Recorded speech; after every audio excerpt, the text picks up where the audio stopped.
Guys, lain na usab nga content sa ato ang sambingay sa ato ang JDC Vlog TV nga channel. So I know nga mas favorable gumo sa mga sambingay kay mas sabtan day nato ang unsay sabot sa pulong sa Ginoo kung gamit ang mga sambingay. And by the way, aduna kitay mga live devotional, daily devotional. So akong gilain ang ato mga sambingay guys. O ato ang daily devotional, paki-select lang, susi lang sa matong mga live daily devotional andon live worship.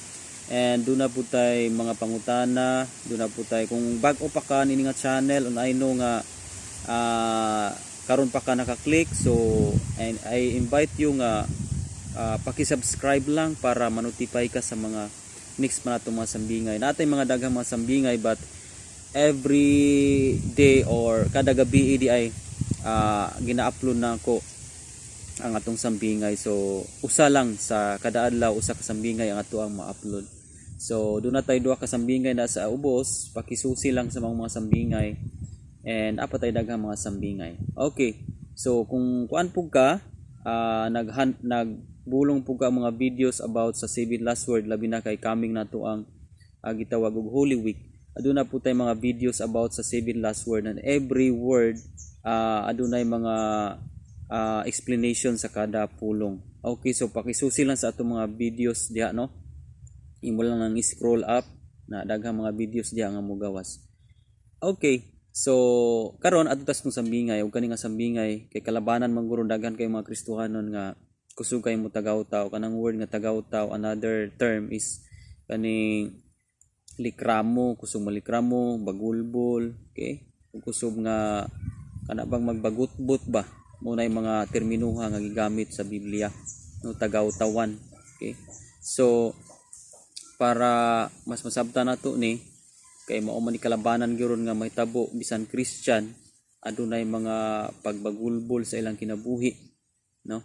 Dunay mga pagbagutbot sa ilang kinabuhi.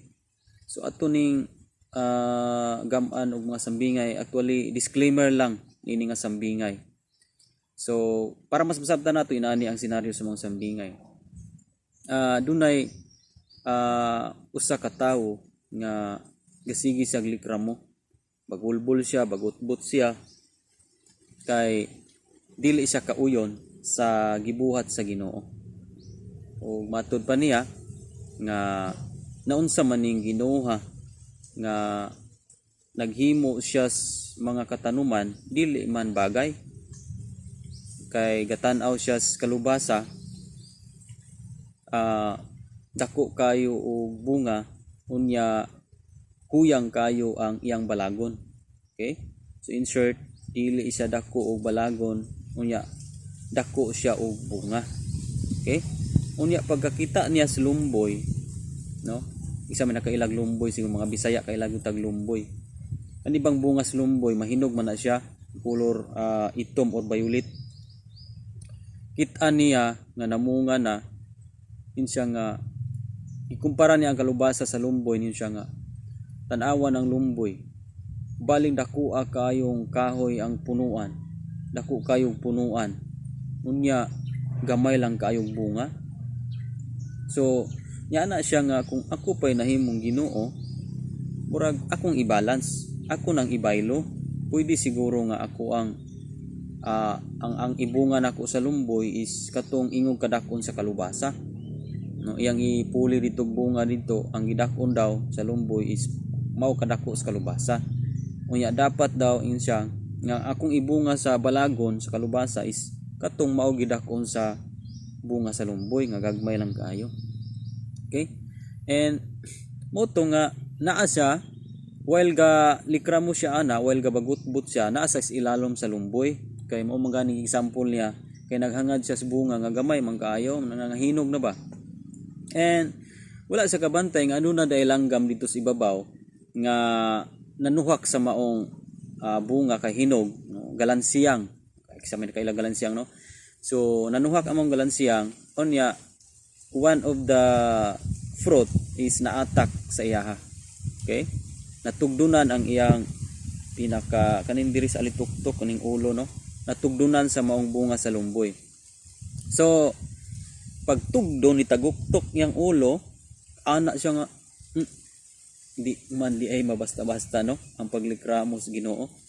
Ang taguktok man ang yang ulo, gitagaan dayon siya glison, ana niya kaana siya pagtanaw niya sa bunga nga ni taguktok siyang ulo siya nga diha na nawala ang iyang pagbagulbol o diha na appreciate ang Ginoo. Appreciate niya ang Ginoo, pasalamat siya sa Lord. Pasaylo ako sa akong gilitok sa akong abil o salamat kaayo nga gitagaan mo akong lesson nga tama jud ka sa imong gihimo, imong kabuhatan. Insakto gid ka Lord sa imong pagbuhat niya na wa gud ka masayop. Kay ako day ang nasayop. Insya kay kung nasayop ka, kung nahimo pa ning kalubasa ang bunga sa lumboy, ay siguro patay ko kay dako man kayang kalubasa. Okay, tinuod no ana siya nga dako kayo ang kalubasag mo ni pay naatak sa akong ulo gikas babaw baling layo bungog ana siya bungog ko. Okay, so diya na siya nagkapasalamat siya, salamat kayo Lord, insakto yung kapasaylo ako sa ako ang mga pulong nga nabungat. Okay, sometimes inani po ang mga Kristohanon no kana bitang paglikramo daad yung mga paglikramo nga dili pa gyud kalikayan kalabanan sa mga Kristohanon ug usa ta ni ana nga nakaagi nga naagi mga panahon nga naglikramo ta no. Even sa Bible adunay mga Bible character diya nga naglikramo na silang kinabuhi, and even Job, bisan si Job makita nato nga he is faithful no, but sa tunga-tunga sa life ni Job naagid siya mga paglikramo no, naagid siya paglikramo. Even Prophet Elias doon naagid siya paglikramo, kuhaan na lang ni kung kinabuhi kapoy nag-ayo, kuhaan lang ni.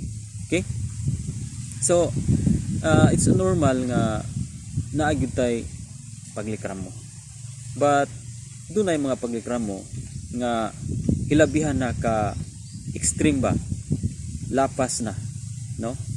Sa Job nga paglikramo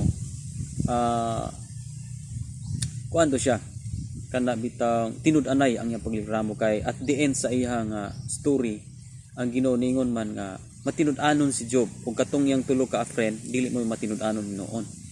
So makita nimo nga adunay paglikramo nga tinud-anay gyud, pero adunay paglikramo nga bang makapainsulto sa Ginoo sa iyang kabuhatan.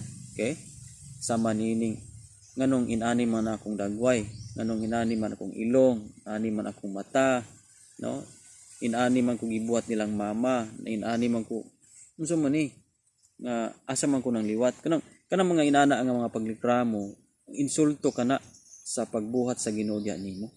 Hinumdumi in Psalms 139 verse 13 to 14 ba siguro na nga niyon siya nga we are God created us fearfully and wonderfully.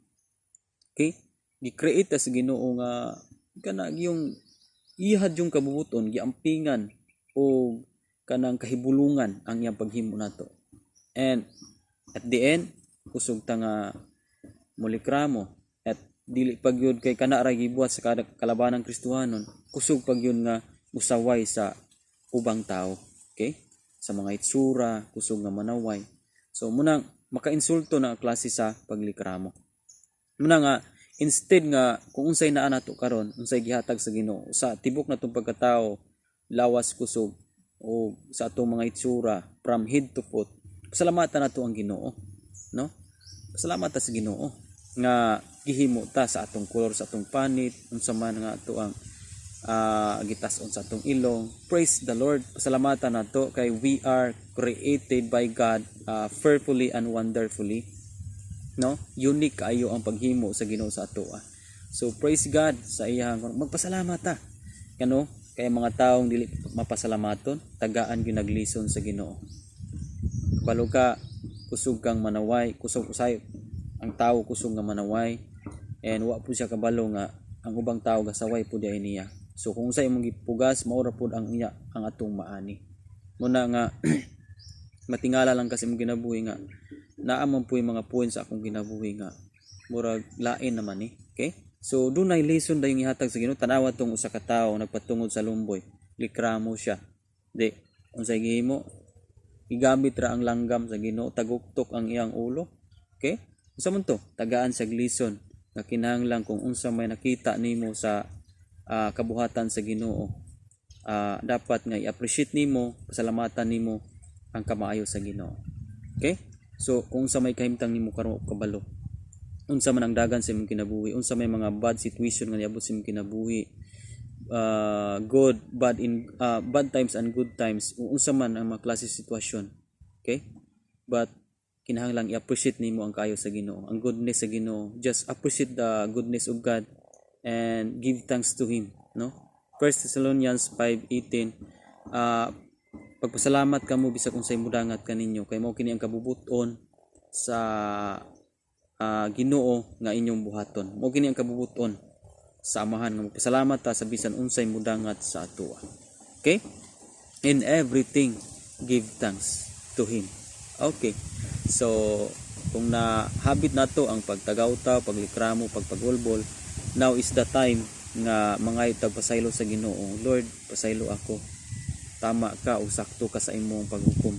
Salamat sa mga kastigo, salamat sa mga sitwasyon, salamat sa kasakit nga gitagaan mo ako og mga lesson. Abi nimo ang mga pag-antos, tagaan ta og lesson yana sa Ginoo. Kay ang pag-antos gamiton sa Ginoo nga pagtudlo sa tuwa. In Job chapter 36 verse 15, Job 36:15, gamiton sa Ginoo ang mga pag-antos ingon nga pagtudlo kanato. Okay. So kung dunay pag-antos, blessing kana kagitudloan ta sa Ginoo. Okay, so dinhi lang ta kutob. God bless. Glory to God.